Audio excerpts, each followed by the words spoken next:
You're clean, aren't you? Except for your tower. You're a tower junkie, Roland.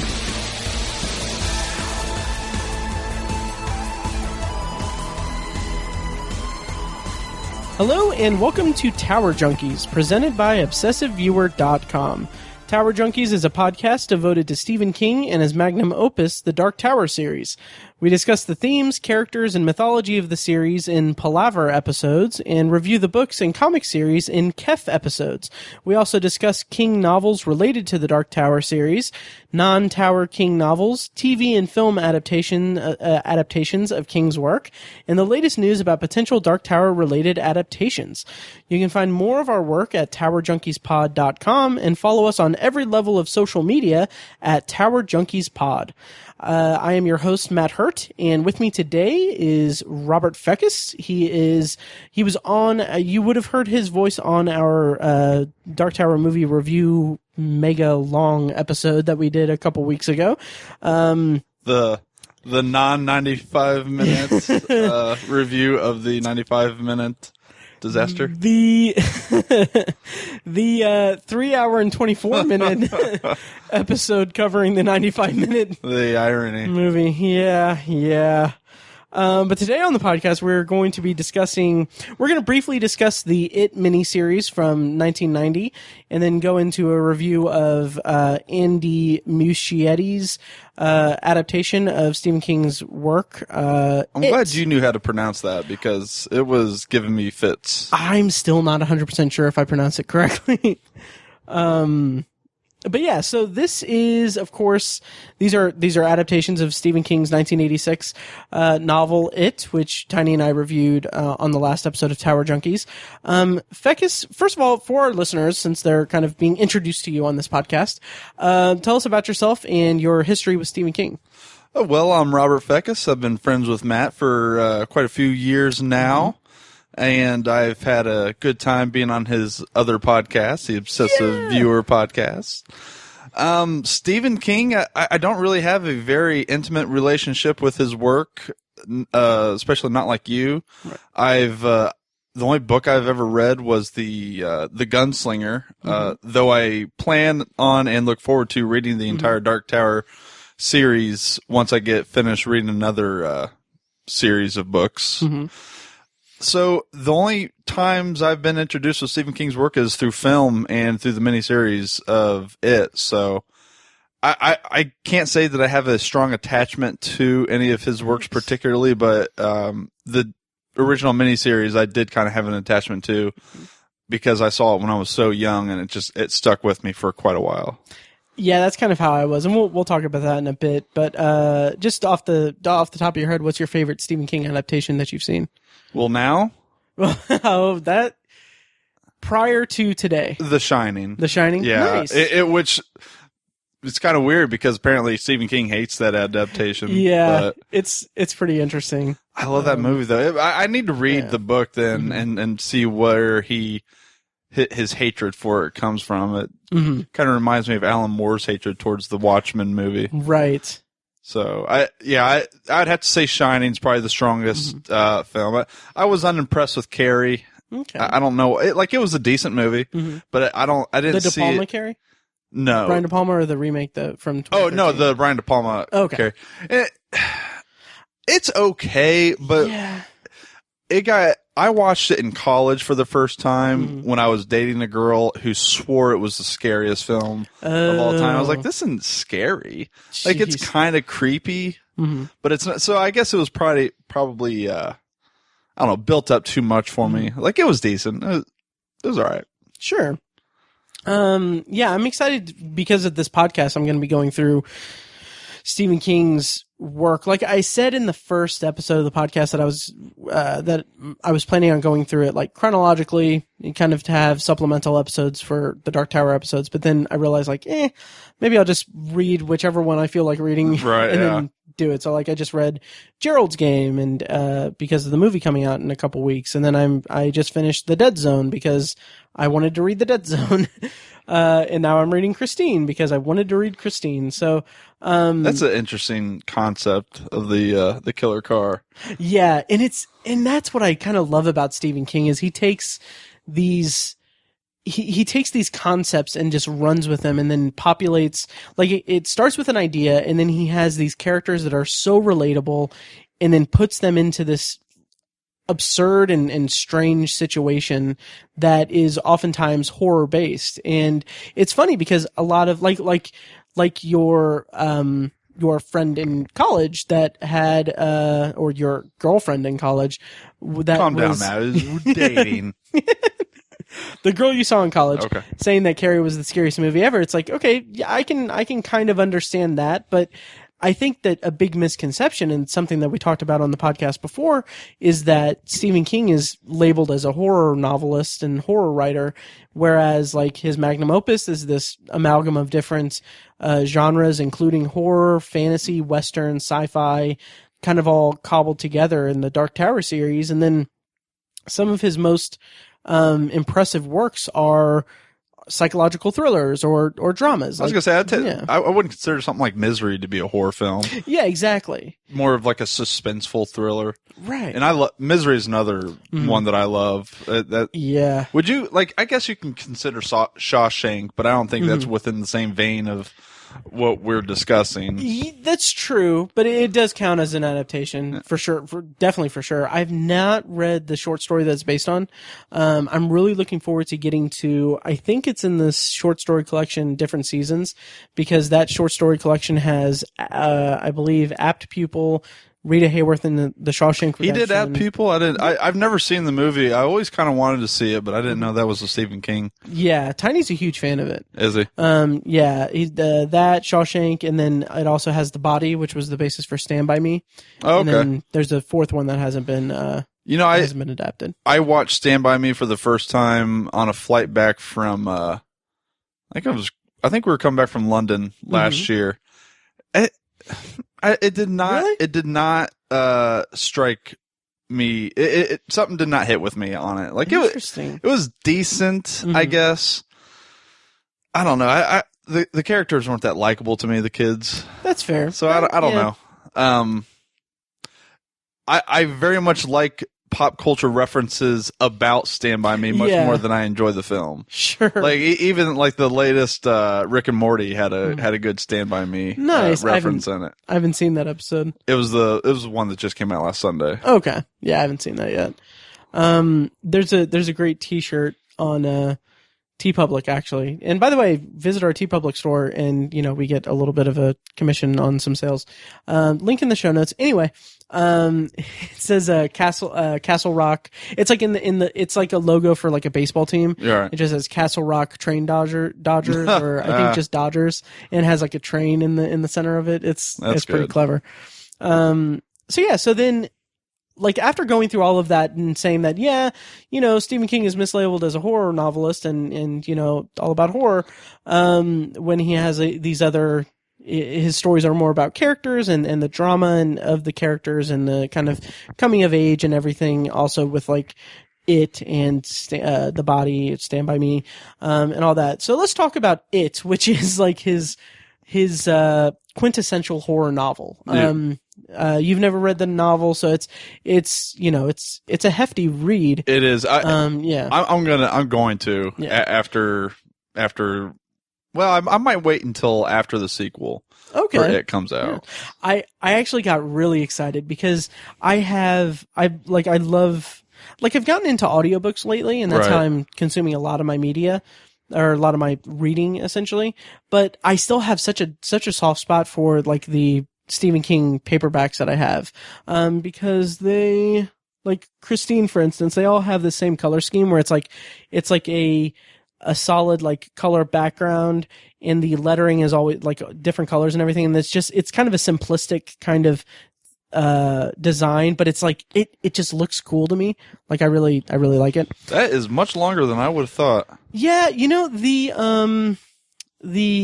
margins are a little big, so it's like it's a little deceiving because I'm getting through it pretty quickly, but But like with it, just has like teeth and it's all white. And Did you everything. finish it yet? I did, yeah. Okay. Yeah. And it's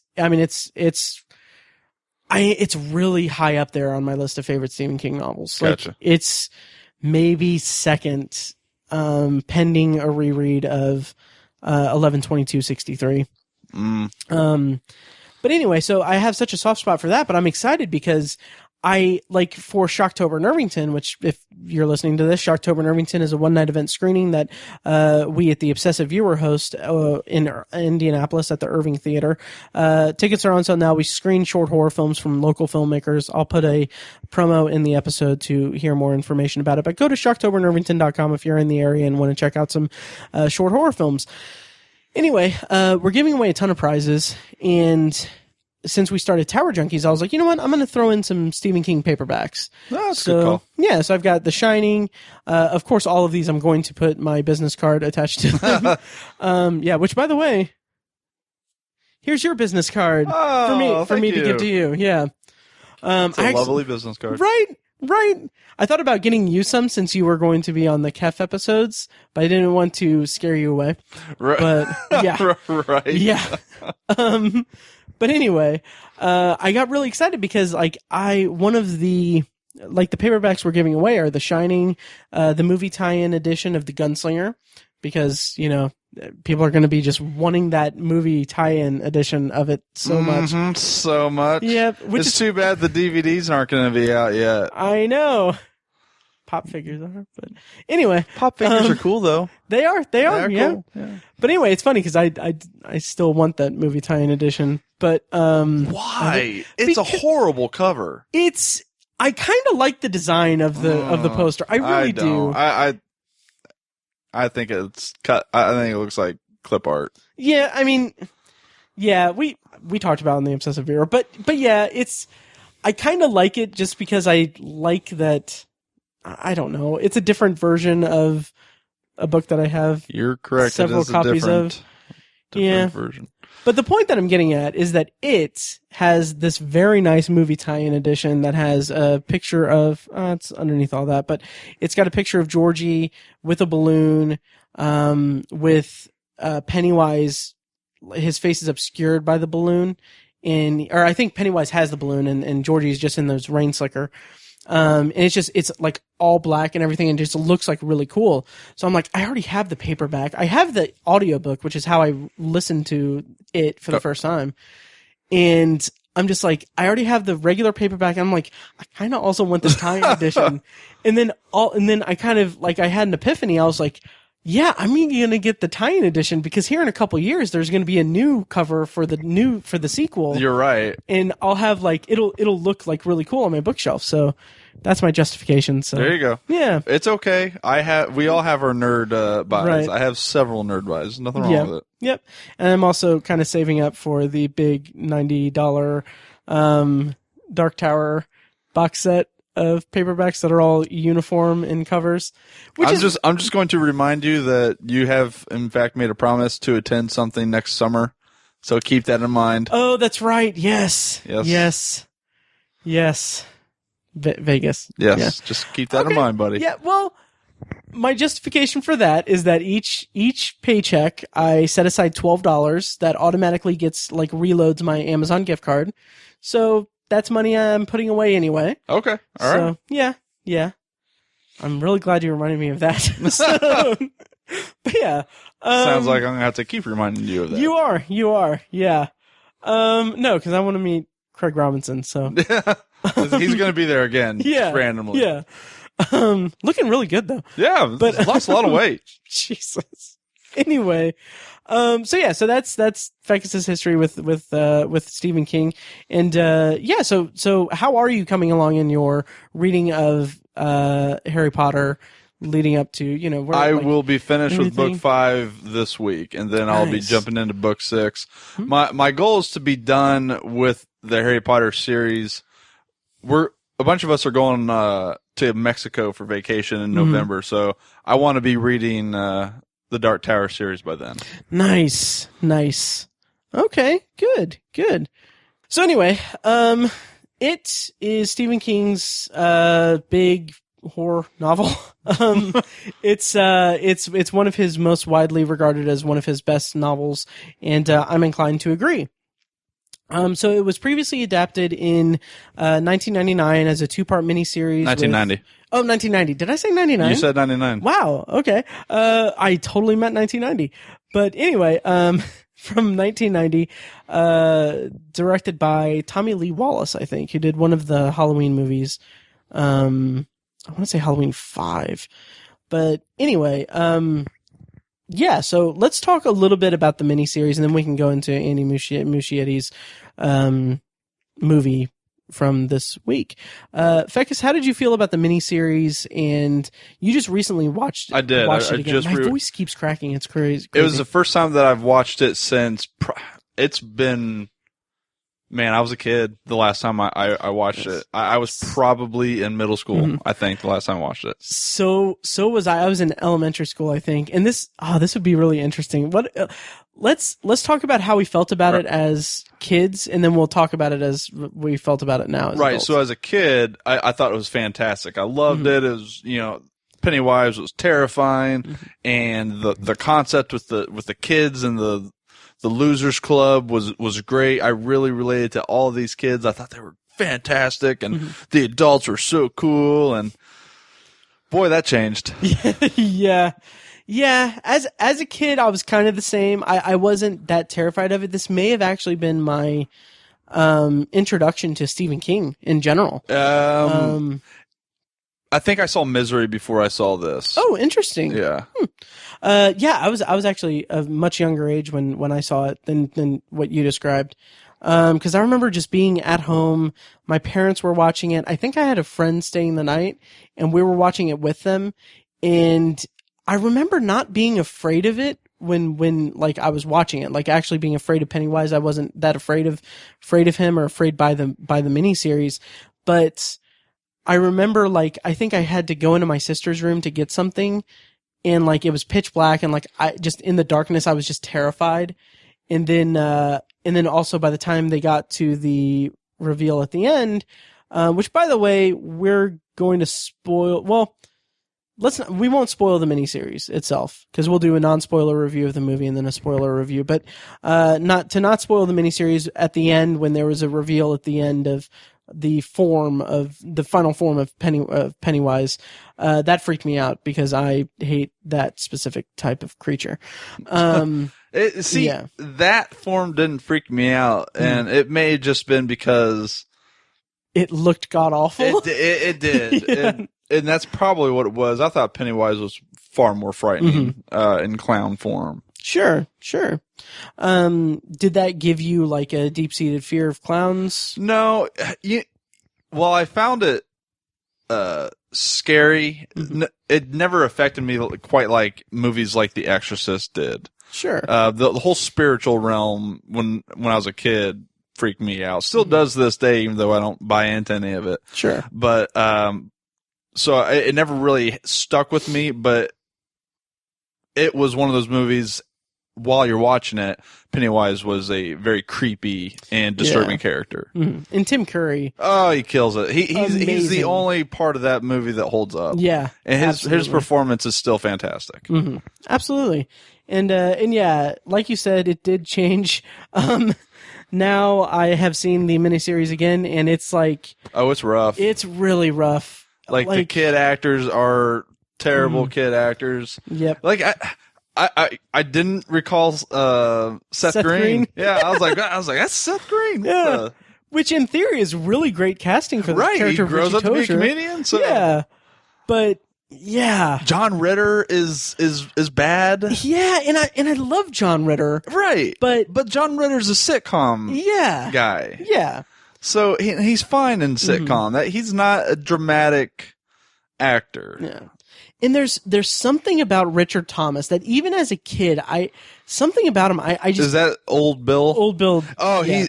He's terrible. And that ponytail, even as a kid, I remember that ponytail not settling well with me. Yeah. Oh, same here. And it's like, I don't know, just something about him just bothers me so much. Like I can't root for him because I think he's so bland and vanilla as an actor. He's like a very benign character. Yeah. Yeah. Not offensive. And he's supposed to be the leader of the Losers Club. Right. He's not inspiring. Yeah. It does not hold up. The acting on both parts of the series just drops dramatically. Henry Bowers actually doesn't do too bad of a job in the first part. Yeah, not too bad.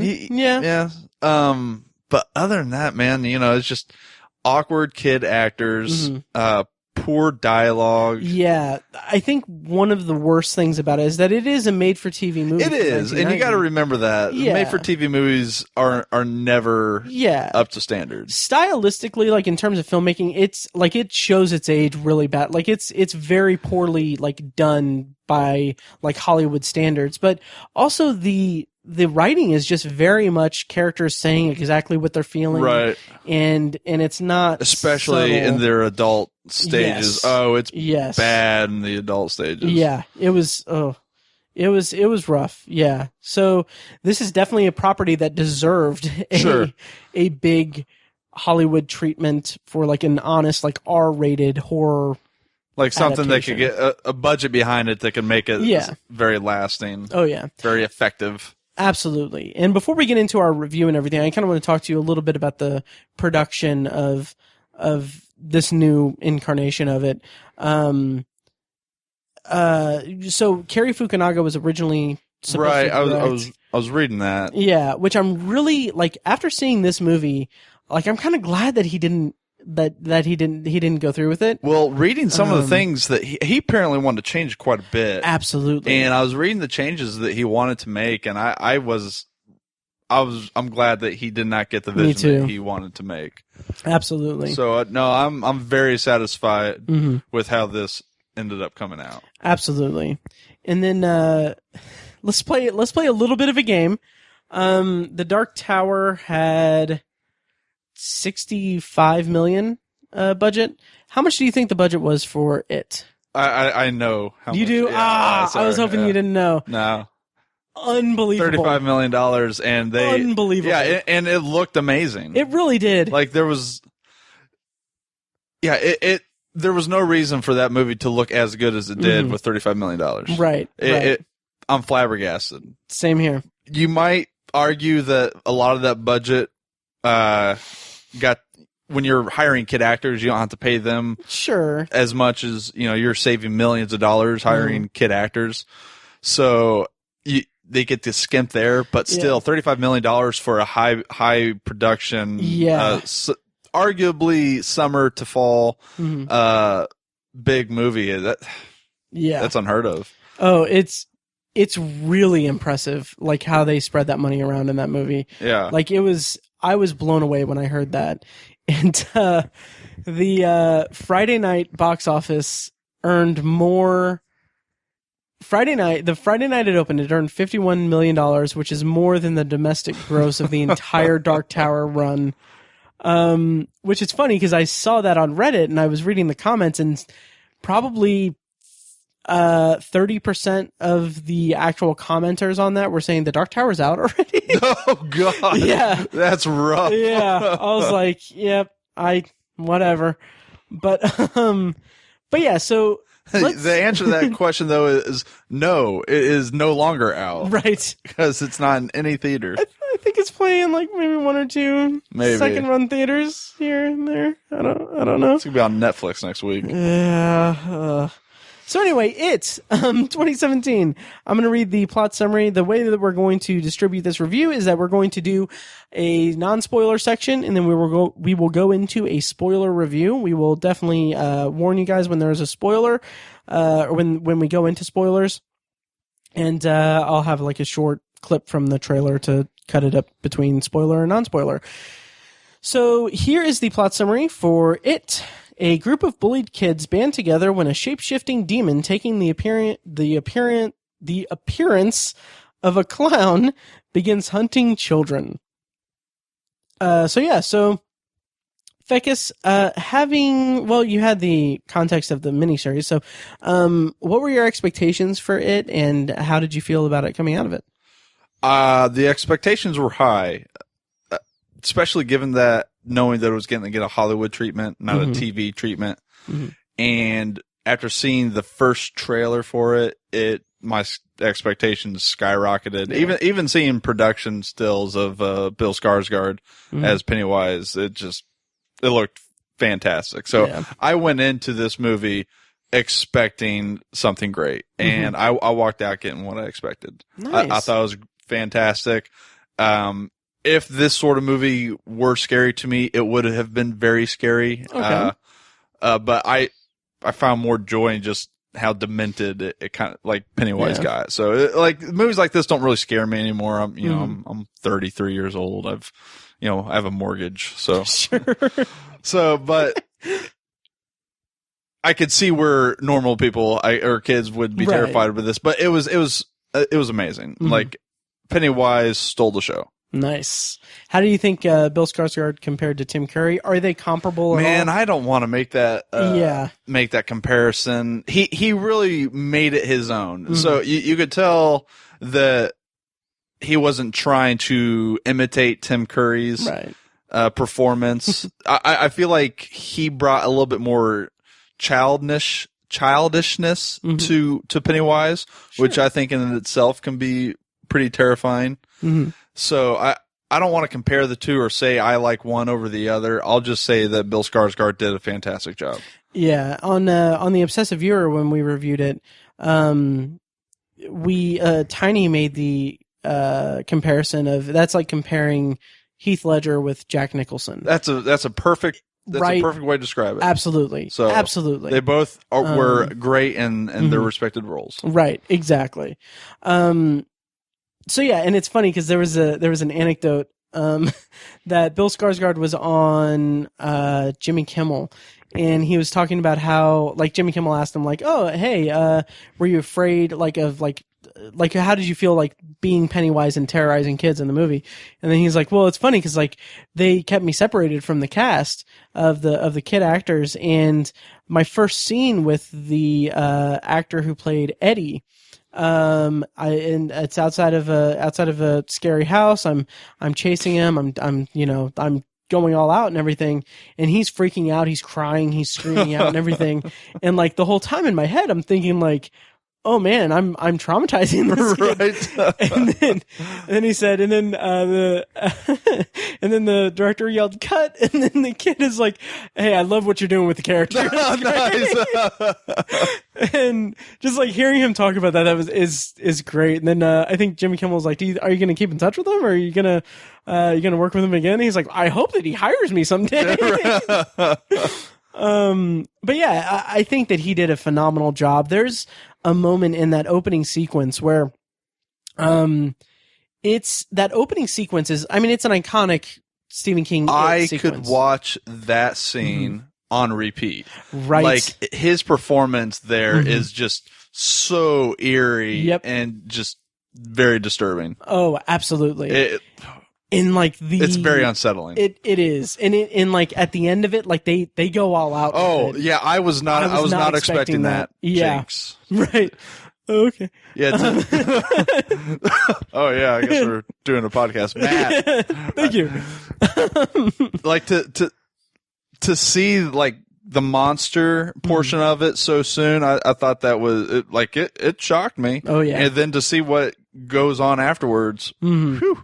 Oh yeah. Yeah, and there's a moment where he's talking to Georgie, and it's like this is like the moment where I was like, okay, I'm on board with this. Bill Skarsgård is going to do an amazing job, and this is I'm hooked into this. It's when they're talking, and it's after he tells him about the carnival smells, and then he's like, and also the popcorn. And then Georgie's like popcorn, and then they like go like, oh, I like it because it pop pop pop pop pop. And he's like, he's very like it's kind of playful, but it's also like there's some sinister there. Yeah.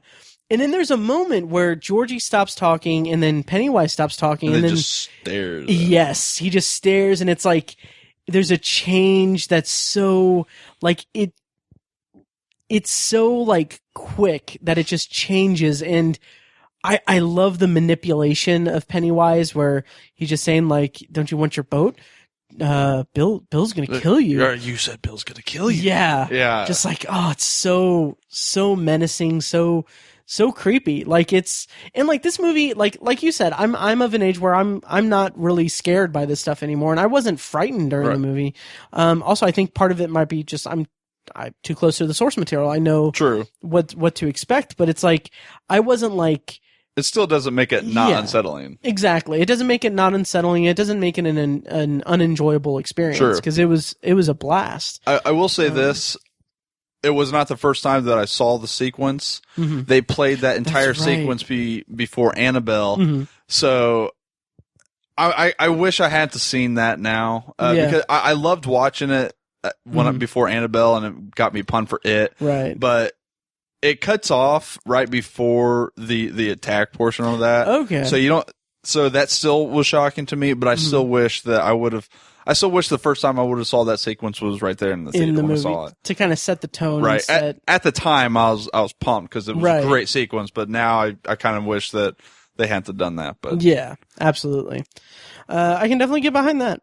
But yeah. So then, how did you feel about the Losers Club? The 7 central characters. There's a bunch of kids. I thought I thought the kids did a great job. If acting wise, like that, I thought they all were very strong. I thought they did a really good job showcasing all the kids' individual personalities, with the exception of with Mike. I felt like they kind of like he's the first character, or like the second character you get introduced to. Yeah, and I liked that sequence, but then he's kind of shown or shoved to the side a bit until the apocalyptic rock battle. Yeah. And so I was kind of disappointed in that because he really had a good, intriguing backstory that I wish they could have delved into a little bit. They just, like, he just kind of glances over it when they're talking about everything that they've seen. He's like, oh, by the way, this is what I'm scared of and this is why. Right. So he really wasn't fleshed out as much as I would have liked, but everyone else was. And so if I had that's my really only gripe with the kids. But I thought everyone else did a fantastic job. The girl that played Bev was amazing. Oh yeah. Yeah. Truly, the scenes with her dad, she did a ridiculously good job. Yeah, and that can't be an easy thing for a little girl to act. Right. That, and also the pharmacy scene. Just like, oh yeah, oh my god! Like, we didn't talk about that when we reviewed it on the Obsessive Viewer, but like, I'll save that for spoilers because that can be kind of spoilerish. But anyway, yeah, the actress that played Bev was amazing. Like, that character, like in the book, she's like this character that the boys are all kind of in love with, and then. Like, she's also this very strong-willed character, and I think that came through really well. Oh, I agree. Yeah. 100%. She really portrayed herself as a strong character. Oh, yeah. And that quarry scene where they're, Quarry. That scene where they're swimming and everything is like the combination of the music and just the kids just having fun. And, that was really kids. That's one of the scenes that kind of brings you into the mix of the Losers Club. You know, absolutely. It just really gets the viewer a feel for how these kids are, how genuinely good these kids are. So yeah, that was and a how fun good scene. they are together too. Right. Like, it was like that was the moment where I was like, this. I mean, this is inching up my top movies of the year list. It was definitely just really great. I got quite the good chuckle at the last portion of the quarry scene where she's sunbathing and they're all just staring. That was so great. Was good. That was so great because you don't need any dialogue or anything. Right. Like, it's exactly what every 13-year-old boy would have done in that situation. Absolutely. So I was. Oh yeah. And I thought the kid that played Ben was really good, but I kind of have a soft spot for Ben. But Ben's me. Like when I was in his age, that was me. I'm Ben. So I relate to him a lot, and I thought I liked his performance. The inclusion of New Kids on the Block. Oh, that was brilliant. Brilliant. Yeah, the poster part. Mm-hmm. Oh, that was great. The poster, even when Bev's just like, are you sure that they got the right stuff? And right. Yeah. Like, that is just genius. And I was like, is it because you're the new kid? Right. Oh God. Yeah. And, I'm kind of like, okay, Finn Wolfhard, who was in Stranger Things, which by the way, small tangent. This is me being a snob and me being annoying and everything, but like I like some friends of mine have said like, oh, well, it has that Stranger Things feel to it. The movie does, and Stranger Things had that feeling to it. Thank you. Yeah, yes. that's I agree with you 100% on that. That's exactly what I was getting because even when I saw Stranger Things, when I saw that, it struck me then that this has the kids from It quality. Right, absolutely. So no, I agree with you. I don't think you're being snobbish at all. I think you're being correct. Good. Tell them. Good. No, yes. You're 100% right. All right. So it's probably a good thing that we're on a Stephen King podcast. But anyway, so so Finn Wolfhard, he played Richie Tozier, which is one of my favorite characters from the book, and really one of my favorite characters in all the Stephen King books that I've read. And I think a very small part of me is disappointed how great he was, because I think he did a phenomenal job. It's a weird thing too. It is because in my head I was prepping this whole joke where I would say like, he was really good, but I kind of wish that he would have Finn Wolfharder. Yeah. So it is very much a Matt Hurt thing to be disappointed in someone's performance because he had a joke ready for when it wasn't up to snuff. Yep. It was very Matt Hurt of you. Yep. But then again, you could also say that I'm just trying way too Wolfhard. Stop. All right. Anyway. No, but I thought he was phenomenal. Oh, he did a great job. Yeah. And, the movie ages up the kids a little bit. So they're like 14, 15, when in the books they're like 11. Or they're like 13, 14 in the movie, I think. But, the humor of his character is he's the character who just doesn't shut the fuck up. Right. And it's so hilarious and charming. And he's got some of the best one-liners throughout the entire movie. I mean, he's fantastic. I was still laughing. I've seen the movie twice at this point. Oh, really? Oh yeah. And then I keep laughing at just the memory of when they're in Ben's room and they're talking about the everything, and then Ben's like, Derry used to be a wolf trap camping, and he's like, still is, boys? And then just the hanging high five. It's just so perfect. The dialogue written for these 13-year-old boys was spot on. Oh, absolutely. And it's funny because so many properties try to showcase kids where they're not cussing. We all 13-year-old kids when we were with our friends, we're F this, F that, and so we were big guys when we were cussing together. So they hit it squarely on the head. Absolutely. It was fantastic. Yeah. And one of the standout performances for me was the actor that played Eddie. Eddie was he was great. Oh yeah. Like that. Because it's such a fine line to have a character that is a hypochondriac /kind of neurotic, victim, neurotic victim of Munchausen syndrome by proxy. It's just that is his name is Jack Dylan Grazer, and it's such a hard thing to kind of straddle that line, right? But he was phenomenal. Yeah, he was. He nailed that part. He was super, super likable for such a neurotic character. Oh yeah. And the kid that played him, man, he knocked it out of the park. If anyone was weak to me, it was the actor that played Stan. Yeah. I felt like he was kind of forgettable. Mm-hmm. It's interesting because in the book, Stan is somewhat forgettable too. Because in the book, he's not as like the whole bar mitzvah thing. Like that was new for the movie. And that's okay, well, he has actually some background in the movie now. Well, it makes sense. I mean, that's 13 years old when they do their bar mitzvah. So yeah, and it fit well. And I like the change of it and everything. It's just in the movie, I felt more for that character in the movie than I did for that character in the book. Did you? Yeah, so I thought that was a welcome change. Also, the woman in the painting was... Oh, that was terrifying. Oh, yeah. I didn't know the director is the one that directed Mama, and reading the IMDb comments, I'm like, yeah, that looks just like Mama from Mama. Yeah, nice. Did you see Mama? I never did. It's actually pretty decent. Nice. So nice. yeah, and the painting is very much a resemblance of the creature spirit from Mama. So it's. And I remember seeing, when I saw the movie, I was like, man, that looks like, and not knowing that he actually directed Mama as well. But okay, interesting. Yeah, but that from the imagery from the children's perspective, I thought that was one of the more disturbing ones. Yeah. I'm partial to the leper. The leper was good too. That was unsettling to me. But we'll kind of stop dancing around a little bit, and we'll go into spoilers. But I have two things that I want to bring up. One is there was this article that I didn't read all of it, but it's like this fan theory that Pennywise is gay and is in a homosexual relationship with the Babadook, which I think is pretty hilarious to me.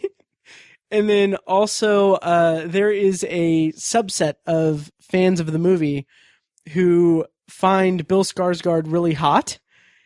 And therefore, there are a lot of really funny tweets about how much they want to bang Pennywise. I think one of the standout comments was, "Make me float, daddy." Which that's very disturbing. It is very disturbing. Very, very disturbing. Did you read where they asked the kids who they wanted to portray them in the... I didn't. Some of them pretty spot on. The girl that played Bev says that she wants Jessica Chastain, which I disagree because I think she looks just like Amy Adams. Yeah. But apparently I've read that Jessica Chastain's actually in talks. So nice. That's who they'll get. Huh. The guy that played, the kid that played Eddie, Jake Gyllenhaal, which I don't know if given what he's done with Nightcrawler, maybe he could. Oh yeah, I could kind of see that. I could kind of see that. The kid that played Bill wanted Batman to do it. Christian Bale? Yeah. Nice. So I was like, okay. I think Christian Bale's. It's hard for me to contextualize this, given that my only reference point is the 90s miniseries and not the book, so it's hard for me to say, like, Christian Bale's a little too manly for that. Well, I don't know what Bill's like in the book. So in the books, he's a balding writer. Doesn't have a ponytail? No, it doesn't have a ponytail. No. The balding writer still doesn't sound like Christian Bale. So. Right. What were the other ones? Ben wanted Chris Pratt. Damn it. That would be kind of awesome. Which makes sense too, from chubby kid. Yeah. Oh yeah. Chris Pratt, since Chris Pratt was chubby before he got. That's pretty awesome. Yeah. So that would be great. Man, I can't. Who did Stan want? I can't recall who the other kids wanted, but I thought it was funny that they asked the kids, like, "Hey, who do you want you to play?" That's pretty awesome. I'll find the clip to that or something. It's on the IMDb trivia. Oh, okay. Is where I read it from. So. Nice. Okay, we'll check there then. Don't check the show notes. Yeah. So we'll go into spoilers here in just a second. We'll give you time to, if you haven't seen the movie, to turn off the podcast and then come back after you've seen it. But I mean, the box office. I mean, who hasn't seen this movie? Yeah. I went today, 12:30 on a Wednesday afternoon. The parking lot was empty except for a few cars. Every single one of the cars in there apparently was there to see it because it was a packed theater. That's so awesome. Man, that's so cool. And I love that because as a Stephen King fan, like I love that. Like he has such a shoddy record with adaptations. They needed a win after August. They did. I don't know what you're referring to because nothing came out in August. Right, you're right. Nothing. There was nothing. Just, I don't know. Maybe someday they'll adapt the Dark Tower, but anyway, Jesus. So anyway, yeah. So I'm just super excited for that, for what's to come. Hopefully they take Stephen King adaptations seriously and do them right, and I can't wait to see what the sequel is going to be like. But having said that, we're going to jump into spoilers, so I'm going to play a little clip from the trailer, and then, that'll give you time to turn off the podcast in case you haven't seen it yet. But, When you're a kid, here we go. you think the universe revolves around you.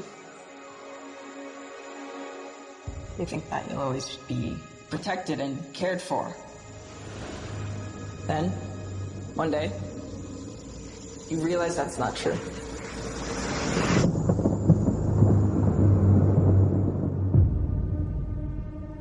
Because when you're alone as a kid, the monsters see you as weaker. You don't even know they're getting closer. Till it's too late.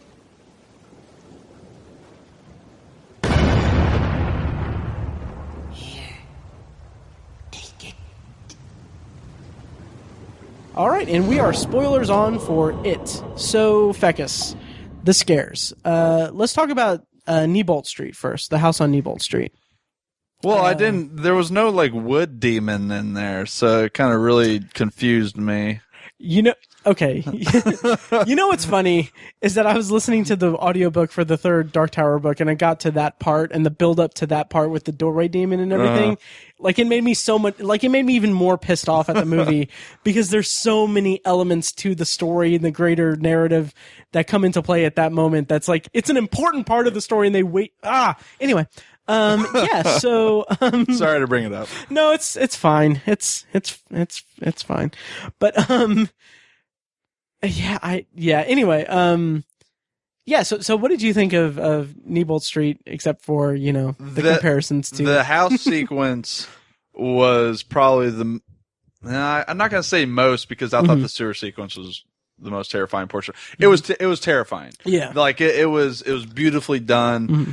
And the scares, the Pennywise imagery in that was the camera work they do when he's on his attack rampage. Yes. It's intense. Yeah. And it was in full effect there. Mm-hmm. Especially when he jumps out on, Eddie after, out of the, refrigerator thing? Yes. Oh, man. That was cool, first of all. Yeah. Just, insanely cool the way that they did that.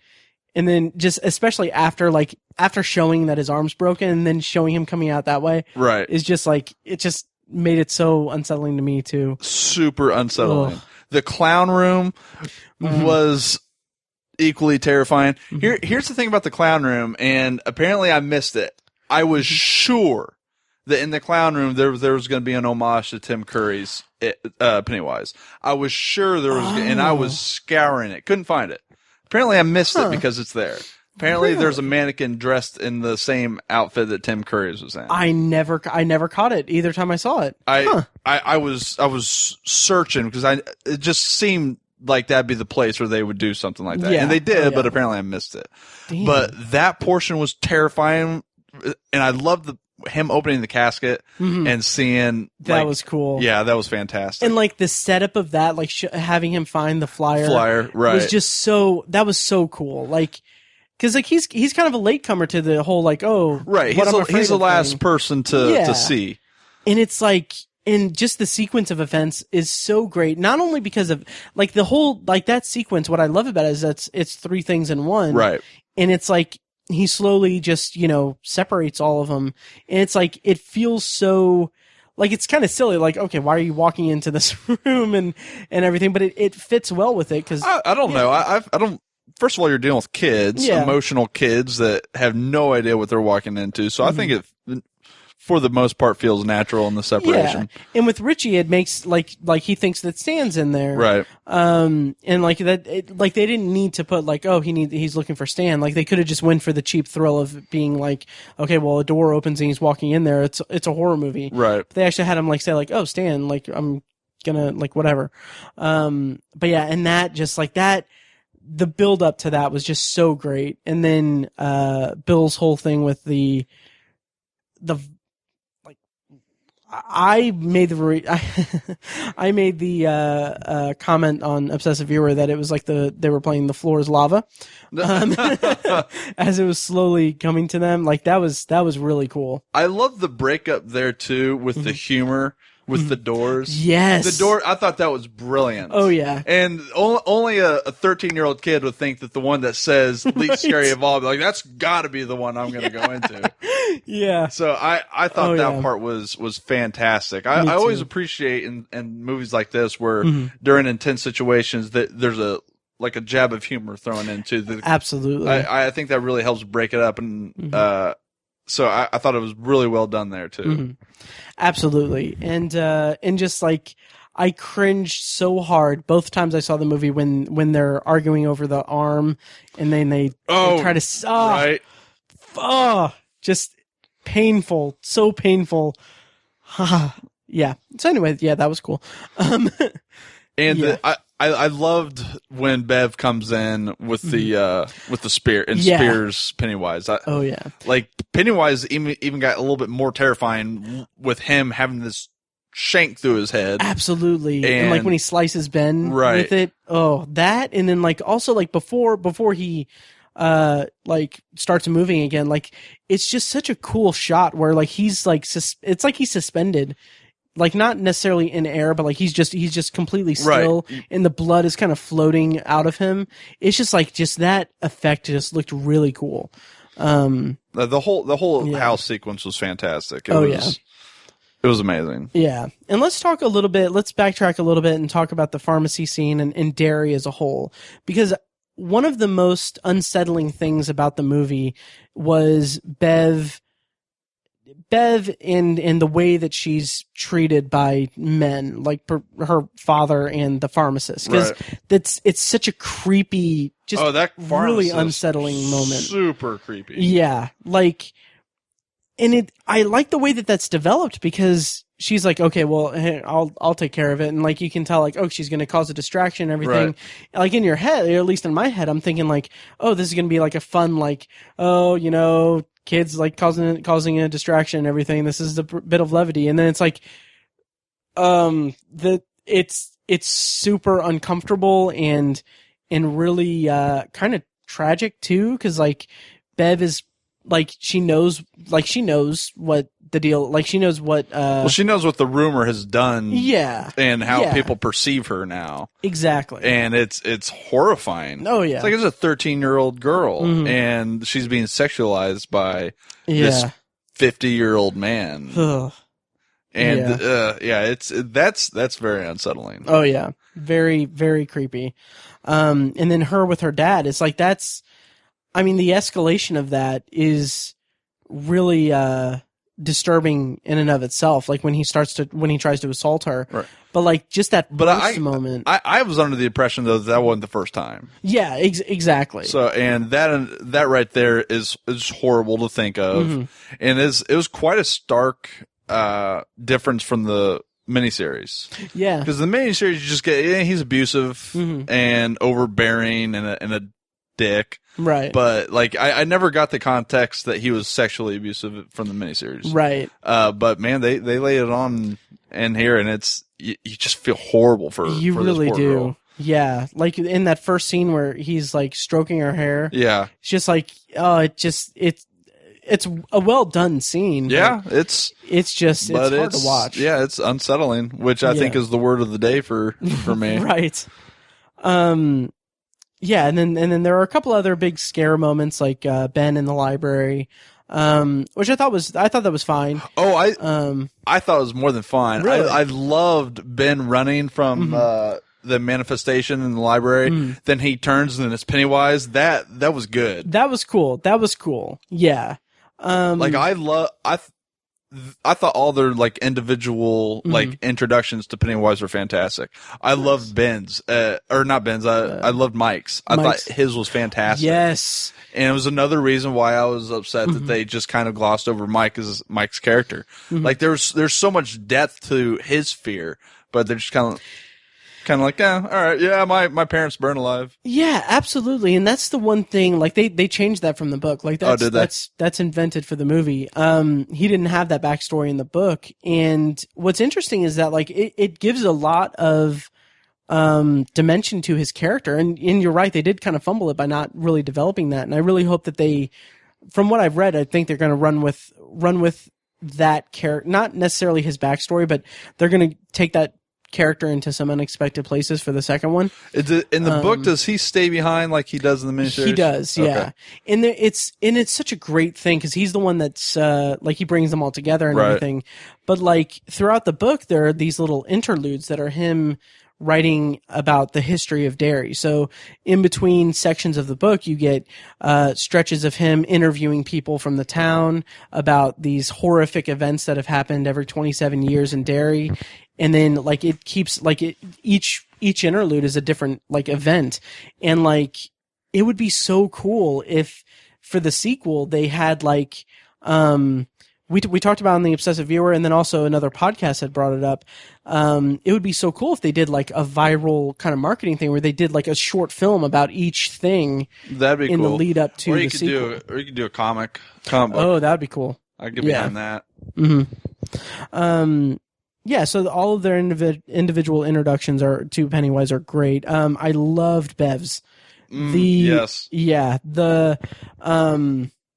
the bathroom scene, like much more done, or however, I whatever. It was much better than the original 90s version. Absolutely. It was, man, that was horrifying. Yeah, and the inclusion of her hair to kind of pull her in, that's just it was great. It was fantastic, and just the amount of blood is. It kind of felt a little, I don't know if it was a conscious homage or it's just because it's blood, but it felt like Carrie. Yeah, I could see that. But just like turned to 11. Right. It was great. And then it also brings us into what every great movie needs is a montage. Of them cleaning the bathroom. Gotta have a montage. Yeah, just really great effect, and it was a really great introduction to the idea that the adults can't see it or anything. And that's just, it's so great. And another unsettling scene with the father, just a really great, well done scene. Yeah. So what did you think of Derry, Maine as a location and the setting? I thought it was beautiful. I like the town was very, very charming looking, and the citizens in the town were very just unsettling. Right. Like a good representation of the townspeople is from the beginning with Georgie, with the neighbor just kind of watching what's going on. Yeah, kind of like, okay, yep, turn around. Ugh. Then I love the close up of the cat. Of course you did. Yeah, like after Georgie dies and the cat meows, I kind of imagine the cat just being like, "Fucker, yeah, got him." No, I thought the town was great. I thought it was very well shot too. Oh yeah, like those like crane shots of over the city, right? Just looked beautiful. Like I wanted to be there. Right, the quintessential American town where the good old American boys grow up. Yeah. So absolutely. I mean and it's fun to have that underneath the perfect American town. You have the horror that lives there. So yeah. No, I loved it. I thought it was very well shot and very well represented. Nice. And what do you think of Henry Bowers and his gang? Oh, they did great. Yeah. Well, you don't really get much attention to the other guys in the gang, Patrick and Belcher. But Henry was very terrifying. Yeah. Like almost so much as Pennywise. Only because, like, Harry's out there, or Henry's out there. Like he exists, right? Like that guy exists, so that's why he's terrifying. Yeah, and absolutely. It's like the things he does to these kids. Just like, God damn, why isn't he in jail? Oh yeah.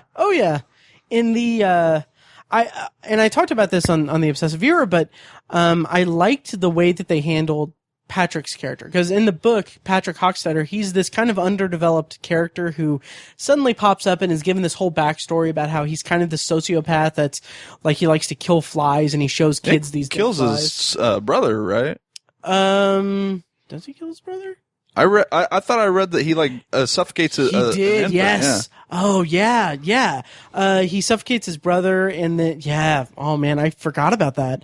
And then also he has this refrigerator in the woods that he puts dead animals in that he kills. It's like a very disturbing kid, but like what they did with the movie was they just kind of made him just kind of a character, a lackey. But then they kind of transposed some of the sociopath tendencies over to Henry. And I think that worked pretty well because Henry is about to kill the cat. Right. Which I said this on the Obsessive Viewer, but as a cat father, my heart was in my chest. I was terrified. I was just like, meh. Whatever. Now, if it would have been a dog. That's... whatever. But no, that, and then the moment where he kills his father. Yeah, that was... just... Oh, that with I love the TV sequence. Yes, that was amazing. So awesome. And it's funny because I thought I was catching what was going on when Bev's father's watching TV, and I thought I was like, "Is that Pennywise stuff?" And it only gets confirmed when you see Henry's father Henry watching it, and like, I thought that sequence was fantastic. Yeah, and that's interesting because Bev's father. Like in the book, it's shown that they like Pennywise controls the adults and everything. Oh, so, really? Like, yeah, like when like there's a scene where in the book where Bev's father like attacks her and like she's like has a realization that's not really her father. It's it coming after her, and that like I thought that okay, well they just didn't include that in the movie, but I think you kind of hit on that where that scene with Bev's father watching that where on the TV she's saying like it's so much fun to play in the sewers with your friends, and like I kind of feel like that's kind of hinting at like he's being, and really the whole town is kind of under the control of it, but I think that because that was one of the connections I wasn't really making at the in the movie, but now that kind of comes together for me. What did you think of the whole idea, like the whole end game with Pennywise kidnapping Bev and then the losers coming together? I love how the kidnapping happens, first of all. The sequence with her and her father was good, and then the camera turn, and then there's Pennywise. Yeah. That's such a overplayed maneuver in horror films, and I get tired of it. Yeah. But it worked for me there. Nice. I thought it was very well done there, and like he's terrifying. Right. So I was okay with it there. Because and here's why. Most of the time in movies anymore, I see it coming a mile away. Yeah. So I thought this one did a good job of sneaking up because, you just had this intense thing with her and her father. So you think that portion's winding down, and then boom, they throw it at you. So totally agree. I think it worked well there. So, and I love it. I loved her being kidnapped being the reason that the Losers Club comes together. Part of me was a little worried. It's like, well, now we're playing the damsel in distress. I was kind of worried about that portion of it until they get down there, and she is very, very much on the offensive. Yeah. Once the attack starts. So yeah, that was kind of my worry originally. That it's like, oh, we're gonna go. All they the definitely boys are gonna sidestepped that trope, right? Pretty well. So I'm glad they did. So I loved I loved when he went to go get Richie, and Richie's playing Street Fighter. He's like, this is you, Bill. I was like, oh, it's Ryu, man. Street Fighter. Great. So yeah, I thought that was good. Nice. It was a little rushed there too, and I understand why it has to be, but they're like, okay, we're gonna go get Richie. I'm gonna phone call Eddie, and then boom, we're gone. So everyone else is here too, right? Which is fine. I get it. It's a 2 hour and 15-minute movie anyway. Yeah, and I liked seeing Eddie stand up to his mom. Yeah, me too. Who can we talk? I'm almost convinced that they are the same actor. Like, the pharmacist and her look too much alike. And I looked on IMDb and I could not find a credit for either of them. Really? Yes. Interesting. Yeah, and they really do look. They look very much alike. So much alike. Yeah, I don't know what to tell you. I need this confirmed that they are not the same people, or that they are the same people, because it's bothering me. And that kind of, like, now that you put that in my head, like, that kind of, it would have kind of made sense. Like, right. Oh, okay. Mr. Keene is the character of the pharmacist, and he has a credit in here. It's Joe Bostic. See, I saw Mr. Keene, but he looked far too thin in the IMDb photo, I feel like. Huh. I don't see any photo for him on here. Maybe I'm wrong. Maybe I saw. Huh. Well, I'm still convinced that Right. it needs to be proven to me that they are not the same people. Right. Let's see. Is this what's Eddie's last name? Kasprak? Okay. There's a Sonia Kasprak. Well, that's got to be her then. That has to be her.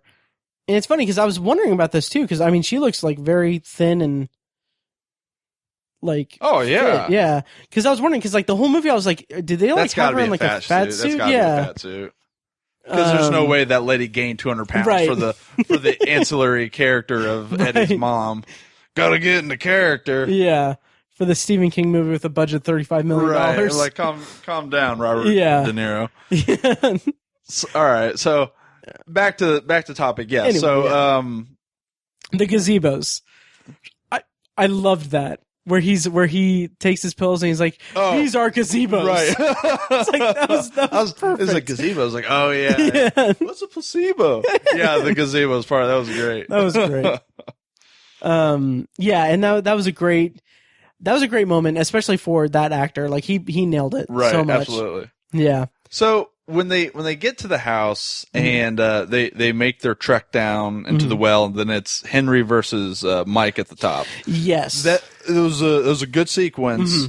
I was not expecting him to just chuck him into the well and kill him. I wasn't either, and because from the miniseries, I know from the miniseries. I don't know from the book. Spoil it for me. I don't mind it. The miniseries is close to the book. Okay. Which is it's alarming, and I mean we didn't see a body, but I kind of wonder. He fell like 50 feet down a well.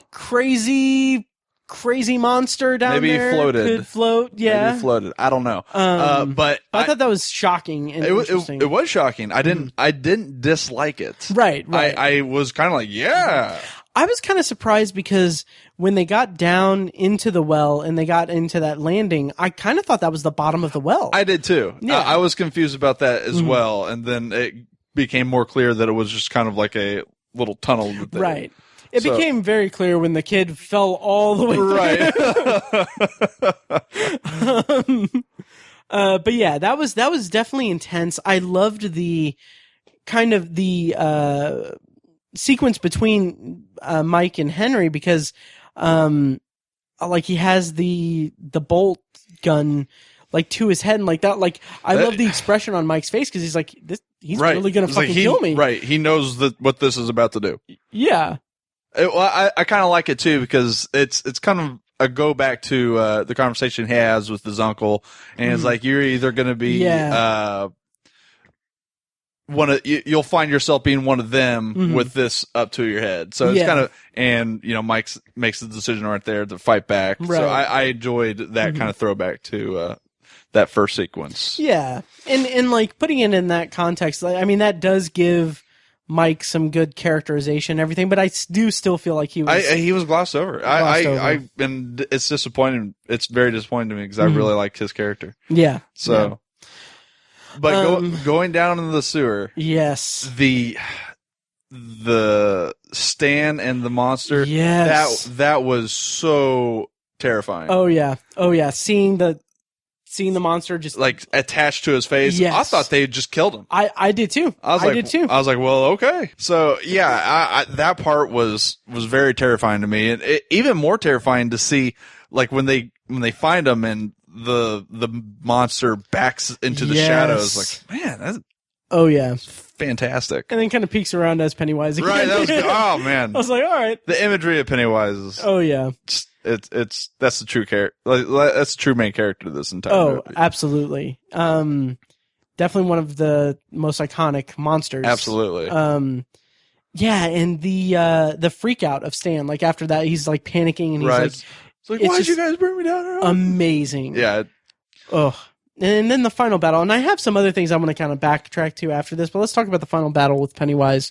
How'd you feel about it? Because it's very much a, out and out kind of Street Fighter thing. I loved it. It was much more convincing than a slingshot and a couple of silver rocks, which it's always bothered me. Like I hate the line, and I even remember not liking the line when I was a kid. This is battery acid, you scum. Yeah. So I was glad that did not get thrown in there. I loved the battle. I loved watching the kids with their makeshift weaponry attack and face their fear and just pummel this thing. And it was very well shot too. Yeah, I agree completely. I had a little bit of a concern at the beginning because it felt a little bit like Power Rangers, like one guy goes up to him and gets knocked out. Like I was like, really, guys? But then it came together well. I liked that. That and then the different kind of transforming that Pennywise does. Right, that was definitely, great. And a nice nod to the kind of spider thing where he has the little right, yeah, coming after things. Mike. Yeah, that was good. Definitely cool. And I loved the kind of big moment with Richie where Pennywise has Bill, and then he's like, "Or you guys can let me take him, and then I'll go on my long sleep, and you'll live prosperous lives and everything." First of all, I loved that little speech by Pennywise. Yeah, because first of all, he's bargaining now with these kids. Yeah, so you feel the fear that he has, and I thought it was great, and to see Richie's reaction to it, yes, brilliant. It was such a great like fuck yeah Richie moment, right? Like when he's like, you punched me, you almost got me killed, now I'm gonna have to kill this fucking clown. I was like, that is so great. Oh, I was so happy. And then the kind of resolution of that, like I loved the scene where like they're like the end scene where they're all kind of grouped together and they make the bond. Right. And, like I love like everything down from the way it's shot to just the music. It's like it's a very like it's a nice button on a coming of age story. Right. And it was beautiful. And it's funny because my wife Cassie was originally going to go see it with me. She ended up checking it out on it. She's not a big horror film, and sure. She's like, well, it's not. Don't really want to. I'm not into horror movies, and I try to explain. It's like it's more of a coming of age film wrapped in a horror film. Yeah. So it's not just a straight horror film, and it's the sequence with the kids throughout the entire film really displays that. And absolutely caps it with the end pledge. So. Yeah, absolutely. And it makes me really excited for what's to come with it chapter 2. Yeah, no, I'm so pumped. Yeah. And a couple other things. We didn't talk about the cellar scene with Bill. Oh my gosh, that was probably one of the best Pennywise scare moments. Mine too. It was also ruined for me because they showcased the shit out of it in the previews. They did, yeah. The whole you'll float too, you'll float too. I wish that hadn't been put in the previews. The thing that surprised me about it was that it kind of felt like when after Georgie is screaming and then transforming, decaying, then Pennywise kind of comes up from the water, and it's almost like he's holding Georgie like a puppet. Like that unsettled me. It's like he was controlling him as a puppet. It was just I didn't get that at first, but now that you say that. Yeah, that really got under my skin and unnerved me. And I love the shot when Bill runs up the stairs and Pennywise slams on the stairs and just looks at him as he retreats back in there. Oh man. That in the apocalyptic rock fight I thought was so much fun. I agree. I thought that was great. Yeah. It was great if just a little too brief. But like, as soon as it started, how long can you make a rock fight? Well, I mean, you can make it pretty long, I would think. I guess. You can't make it too long. It's a rock fight. But it's just like, when it happened, I was like, this is awesome. Yeah, this is cool. I loved when Belcher like, fuck you. So great. And then when they save Ben, or when they get the supplies from the pharmacy, and then Richie kept saying, "You got to suck the wound." Right. It's like, no, we haven't sucked the wound yet. Oh yeah, so great. Is there anything else to talk about with this movie? No, I think he pretty much. Let me ask you this though: with the fight with it in the books. Yeah. Is it more similar to this or the 90s? Neither. It is the way that the book is told is it alternates between the past and the present. Right. And then the kind of climax is both the past and present storylines fighting it. Okay. And I won't spoil what they do or how they do it or anything, but I have the feeling that the sequel is going to be more true to the book of how they Well, I'm certainly glad that it wasn't 2 silver rocks then, because Right. and a puffer inhaler. Which are both in the book actually as legitimate, but there's an element to the way that they battle Pennywise that is going to be very interesting. I'm very curious how it's going to be done in the movie, in the sequel, and I'm curious how people that haven't read the book are going to feel about it. If they go the way that I'm expecting them to. Gotcha. Because it's pretty wildly different. Having said that, does this make you want to read the book? Or are you going to read it? Absolutely. Okay. I'm going to read it now. Nice. It's going to have to be when I'm done with the Dark Tower series, because it's in line. Because you are under contract. I am under contract, so it's going to be a while till I get to it, but yeah, I'm going to have to read. And like I said, I'm not going to read it until after the second movie anyway. Yeah. So I have time to get through all the other material, but right. No, I'm excited to read it now. And nice. Yeah. So good. It does have some connections to the Dark Tower, because Stephen King has right. Yeah. Well, I read that they were originally supposed to put a sequence in there, kind of telling the origin story of it, but it wasn't in the budget. That makes sense because there is a really great sequence in the book where it's basically. It is basically the origin of Pennywise, and like I didn't feel like it was missing in the movie. Like we didn't need it, but I would have liked to have seen it. Yeah, it would have been cool. I would not be surprised if they put it in the sequel. Because I hope they do. Obviously, they're going to have a lot of money to play with. I want to address the fact that the studio tried to act like that it was on the fence whether or not they were going to make the sequel. They were going to make the sequel. They're like, well, we'll see how successful it is. It's like, no, you guys are making this. Yeah. I was like, there's never been a question about this. So just stop. Yeah. And then they made the whole, they didn't reveal that it was Chapter 1 until the ending, which I thought, people were. Like I've seen online people saying like, "Oh, it's a surprise that it's Chapter 1." I'm like, it was never a surprise. No, it's not. Yeah, you guys just stop. Okay, we all knew that they were gonna. You can't just do the kids and do the kids version and then like forget the adults version. No. Right. Just you shouldn't be that naive, guys. Come on, you're the internet. Oh yeah. I think that about does it for this review.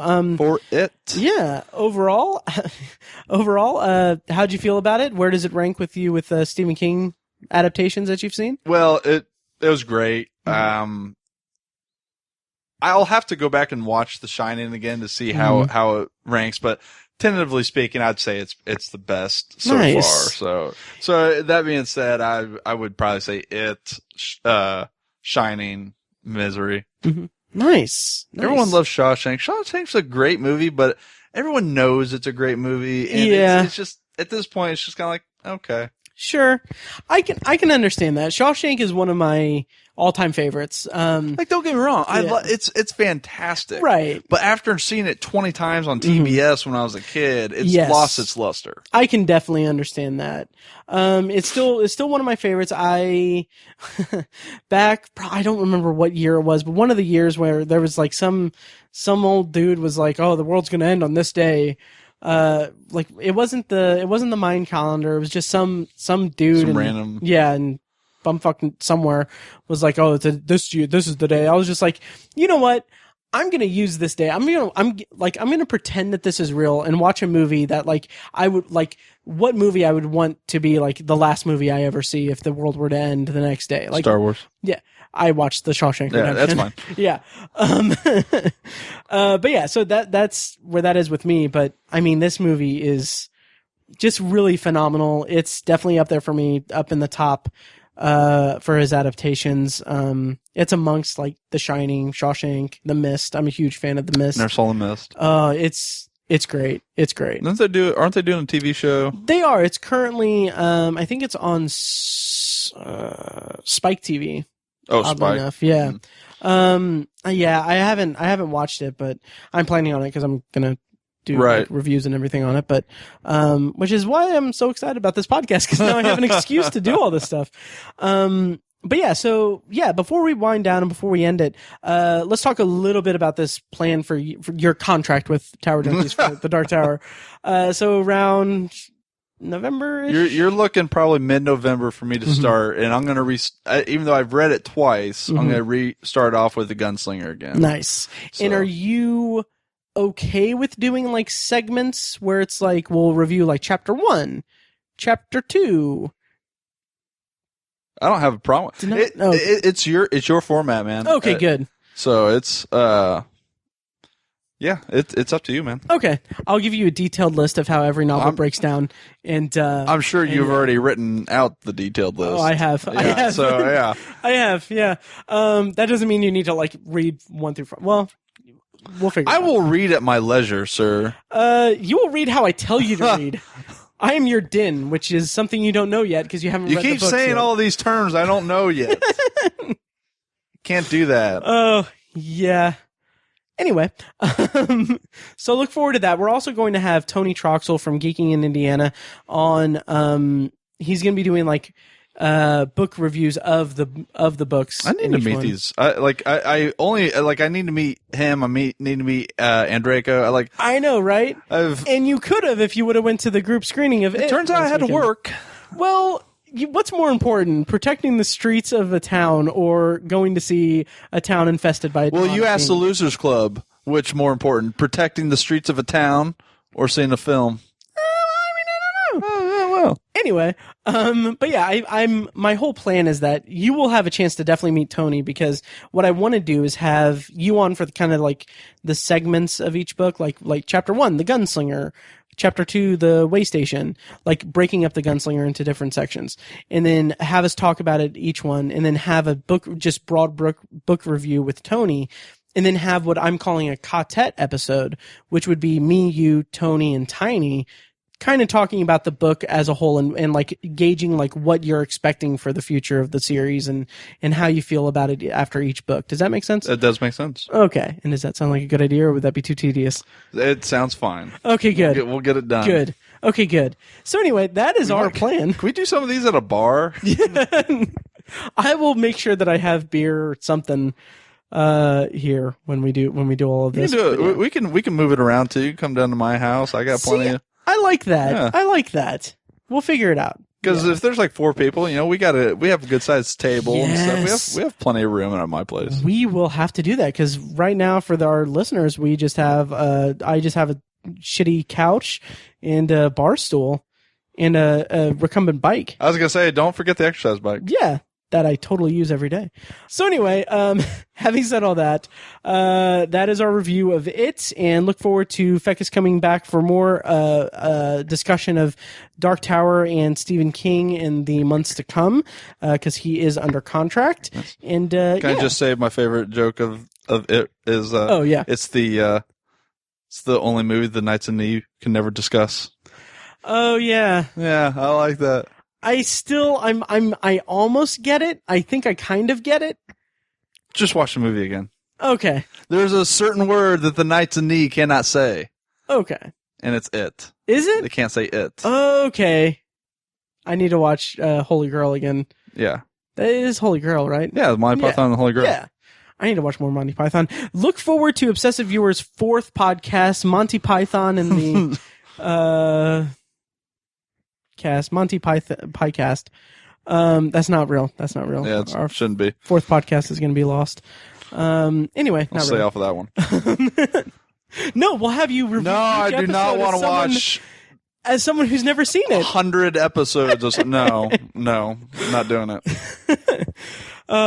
I'm just joking anyway. I always joke with Tiny that we're going to do a Lost podcast, but I can't believe you got him to go along with the Tower Junkies. I honestly did not expect him to go along. Like, I expected Johnny to be like, I'm getting married, man. I got a dog now, and I'm about to have a wife. I don't have time for this. I am so glad that he hasn't realized that yet. Cause he said on the podcast, he was like, I think I kind of need this. And I'm like, I thought I had to sell this to you. Right. Yeah. Yeah. That's funny. Yep. So anyway, thank you guys for listening. Find more of our work at towerjunkiespod.com. Don't forget to go to shocktoberandirvington.com if you're in Indianapolis to come see our event at the Irving on October 6th. And make sure you check out Obsessive Viewer and also my solo side project podcast, Anthology. You can find that at obsessiveviewer.com and at anthologypod.com. Or to make it easy, just go to obsessiveviewer.com/podcasts. And finally, if you want to help support Tower Junkies and all that we do over at obsessiveviewer.com, go to towerjunkiespod.com/donate, and you'll have a list of different ways that you can donate and support the podcast. And if you don't want to spend money, just go to iTunes and leave a rating and review. It helps us out a ton. And after the success of it, we're going to have a lot more Stephen King podcasts crop up. So definitely let the world know that you enjoy listening to our show. Having said that, Fekkes, thank you for coming on and talking Absolutely. about the miniseries and the movie. And we will see you for The Gunslinger. I'm sure you're going to cancel your vacation. No, right. I'm going to just screw Cancun. I hate beaches and copious amounts of alcohol. Right? Yeah. Stupid. Oh.